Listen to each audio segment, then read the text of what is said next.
जीवन में इस बात का अफ़सोस नहीं होना चाहिए कि कल मैं क्या नहीं कर सका। जीवन में इस बात की खुशी होनी चाहिए कि आज मैं क्या कर सकता हूँ।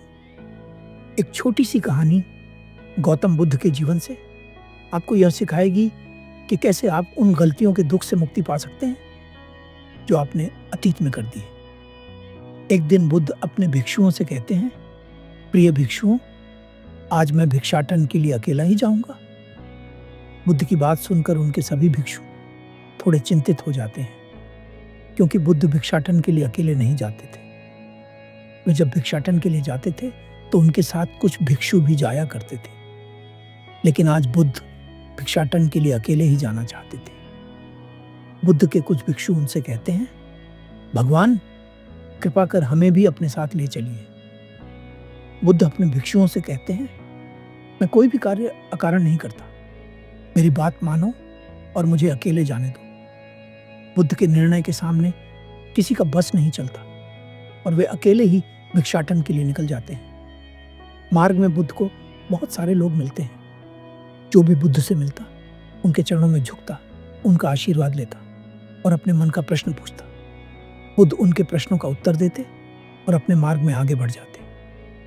मार्ग में बुद्ध को एक व्यक्ति अपने परिवार से लड़ता नजर आता है। उस व्यक्ति ने शराब पी रखी थी। वह अपने परिवार के सदस्यों को गालियां दे रहा था, अपनी पत्नी को पीट रहा था। बुद्ध भी उस घर के सामने से गुजर रहे थे। जैसे ही उस शराबी की नजर बुद्ध पर पड़ती है, वह उन्हें भी गालियां देने लगता है, वह उन्हें भी अपशब्द कहने लगता है। परंतु बुद्ध तो बुद्ध थे, वे गालियां नहीं लेते और मुस्कुराकर अपने मार्ग में आगे बढ़ जाते हैं। इस सारी घटना को गांव के सभी लोग देखते हैं।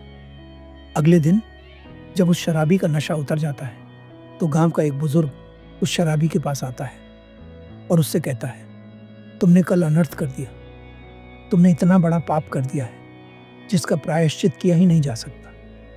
वह शराबी उस बुजुर्ग से पूछता है, क्या हुआ, क्या किया मैंने? मुझे तो कुछ याद नहीं। वह बुजुर्ग व्यक्ति उस शराबी से कहता है, तुमने कल बुद्ध को गालियां दी, उन बुद्ध को जो पूरी मानव जाति को कल्याण का मार्ग दिखा रहे हैं। तुमने कल इतना बड़ा पाप किया है जिसका प्रायश्चित तुम 100 जन्मों में भी नहीं कर सकते।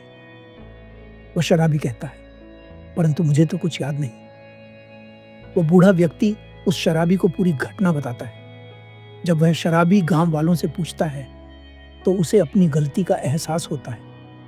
वह दौड़ता हुआ बुद्ध के पास जाता है और उनके चरणों में गिरकर क्षमा मांगने लगता है। बुद्ध उस शराबी से पूछते हैं, तुम रो क्यों रहे हो और क्षमा किस बात की मांग रहे हो? तुमने ऐसा क्या कर दिया है जिसके कारण तुम अपने आप को दोषी मान रहे हो?